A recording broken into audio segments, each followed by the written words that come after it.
सीधी से टिकट कटने पर विधायक केदार शुक्ला नाराज दिख रहे हैं। उन्होंने न सिर्फ सर्वे रिपोर्ट की अनदेखी के आरोप लगाए, बल्कि 2 अक्टूबर को रणनीति का खुलासा करने का भी दावा किया है। क्या समीकरण चल रहे हैं इस सीट पर, इस रिपोर्ट में आप देखिए।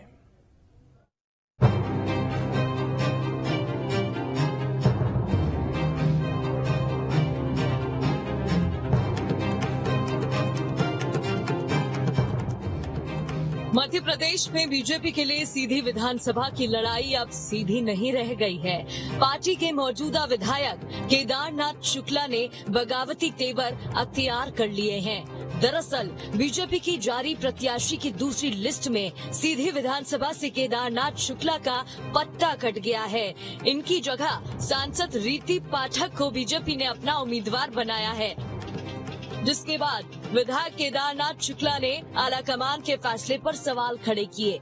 उन्हें इसमें खोट दिख रहा है। केदारनाथ शुक्ला ने केंद्र नेतृत्व से सवाल किया कि जब सर्वे में जनता मेरे साथ है तो किसके कहने पर टिकट काटा गया। लोग अपना अपना अर्थ लगा रहे हैं जी, पर सीधी की घटना से तो ऐसा लग रहा है कि बीजेपी स्वयं बाकोभर दे रही है लोगों को जी। सीधी में जिस तरीके से टिकट दिया तो आप सब लोग जानते हैं कि उसका रिजल्ट क्या होना है। व्यवस्था में तो कहीं न कहीं खोट नजर आ रही। और इस पहेली को मैंने इसकी गेंद नेतृत्व के पाले में डाली है कि आप जांच करके स्वयं निष्कर्ष निकालिए कि सीधी का टिकट किसके कहने पे दिया गया। कहा जा रहा है कि सीधी पेशाब कांड की गाज विधायक केदारनाथ शुक्ला पर गिरी है। इस कांड में विधायक की प्रतिनिधि का नाम सामने आया था, जिसकी चर्चा पूरे देश में हुई थी। इधर केदारनाथ शुक्ला की इस बगावती सुर पर सीधी से पार्टी प्रत्याशी रीति पाठक ने केदारनाथ की नाराजगी को अपने लिए आशीर्वाद बताया और कहा कि जो उद्देश्य है उसकी प्राप्ति के लिए ही पार्टी आलाकमान ने बदलाव का सोचा है। पार्टी के इस निर्णय का सम्मान होना चाहिए। स्थानीय विधायक हमारे हैं या थे, तो उनके स्टेटमेंट की तो मैं देखिए आपके सामने इतना ही कहूंगी कि वो हमारे पार्टी के वरिष्ठ नेता हैं और हमारे बुजुर्ग भी हैं। मैं बुजुर्गों की बात का बुरा नहीं मानती। उनका आशीर्वाद, उनकी नाराजगी ही मेरे लिए आशीर्वाद है। जो उद्देश्य है उसकी प्राप्ति हो पाए।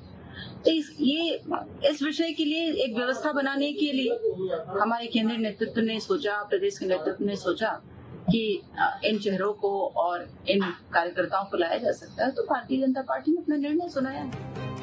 पार्टी के वरिष्ठ नेता के लिए रीति पाठक का ये सम्मान जायज है, लेकिन केदारनाथ शुक्ला मानने को तैयार नहीं दिख रहे। उन्होंने कहा कि वो अपने समर्थकों से रायशुमारी कर रही हैं। अगले 2 अक्टूबर को वो अपनी भविष्य की रणनीति का खुलासा करेंगे। मैंने लोगों से निवेदन किया कि आप सब लोग ठंडे दिमाग से सोचिए। 1 अक्टूबर तक सब लोग सोच के हमको अपना फैसला बता दीजिए। अर्थात 1 सप्ताह का समय मैंने लोगों से मांगा है और 1 अक्टूबर तक जब लोगों का फैसला आ जाएगा तब 2 अक्टूबर को उसमें निर्णय लेने में मुझे सहूलियत होगी और 2 अक्टूबर को तब गांधी जी की जयंती पर मैं निर्णय लूंगा और उसके अनुसार काम करूंगा। जाहिर है सीधी के मौजूदा विधायक केदारनाथ शुक्ला के ये तेवर बीजेपी प्रत्याशी रीति पाठक के लिए बड़ी चुनौती होगी, लेकिन सियासत में ये कोई नई बात नहीं है। फिलहाल 2 अक्टूबर का इंतजार कीजिए और देखिए कि केदारनाथ शुक्ला क्या फैसला लेते हैं। सीधी से आदर्श गौतम के साथ टीम न्यूज़ स्टेट।